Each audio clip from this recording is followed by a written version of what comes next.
Ofisi ya Makamu wa Rais, waheshimiwa mawaziri na naibu mawaziri wote mliopo hapa, Mheshimiwa Jackson Kiswaga, mwenyekiti wa kamati ya kudumu ya Bunge ya maji na mazingira anayemwakilisha Mheshimiwa Spika, Mheshimiwa Jabiri Sheikh Mweri, mkuu wa wilaya ya Dodoma anayemwakilisha mkuu wa mkoa wa Dodoma, Mheshimiwa Kategire, kaimu mtendaji mkuu wa mahakama anayemwakilisha jaji mkuu wa mahakama ya Tanzania, Mheshimiwa John Mongela, naibu katibu mkuu wa Chama cha Mapinduzi Bara, Mheshimiwa Richard Muyungi, katibu mkuu ofisi ya Makamu wa Rais,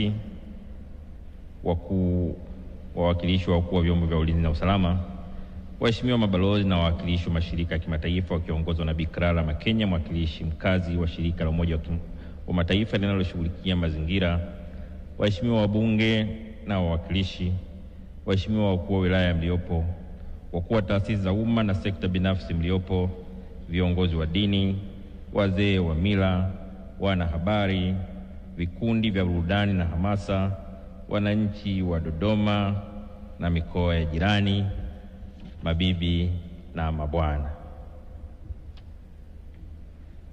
Labda nianze kwa kusema kwamba tulimwomba Mheshimiwa Rais Daktari Samia Suluhu Hassan awe mgeni rasmi wa tukio hili muhimu la siku ya mazingira duniani.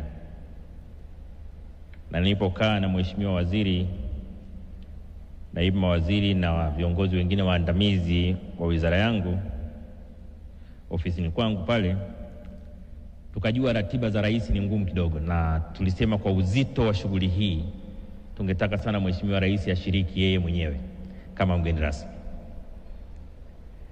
Kwa hiyo tukawa tunapiga hesabu namna ya kumpata Mheshimiwa Rais, huku tukijua ngumu atasema aende makamu au aende waziri mkuu. Kwa hiyo tukakubaliana tutengeneze ratiba ofisi ya Makamu wa Rais pale ambayo inaonyesha kila mtu anaenda tarehe ngapi. Kwa hiyo wote tukapangiana siku, ili rais aone hakuna wa kumtuma, kila mtu ana kazi ya kufanya. Lakini mwisho wa siku kwenye ile ratiba ambayo nilipangiwa mimi, na mimi rais akanituma mahali kwenye shughuli nyingine tofauti na mazingira. Na jitihada zetu za kukwepa zikufanikiwa. Mwisho wa siku Mheshimiwa Rais alinielekeza mimi ndio nije kumwakilisha kwenye shughuli hii.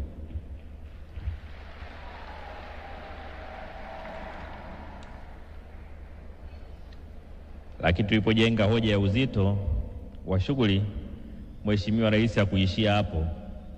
Ameenda safari kuwakilisha taifa letu kwenye safari muhimu sana ya kikazi nchini Urusi, na mamlaka ya urais nayo akanikabidhi.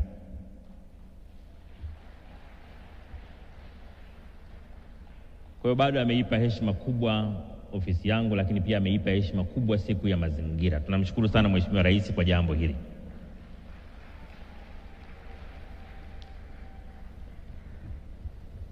Sasa kwa kuwa namwakilisha Mheshimiwa Rais,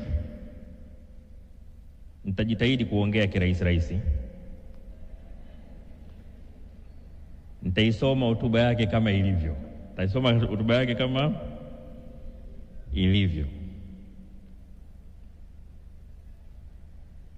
Awali ya yote, napenda nianze kwa kumshukuru Mwenyezi Mungu kwa kutufikisha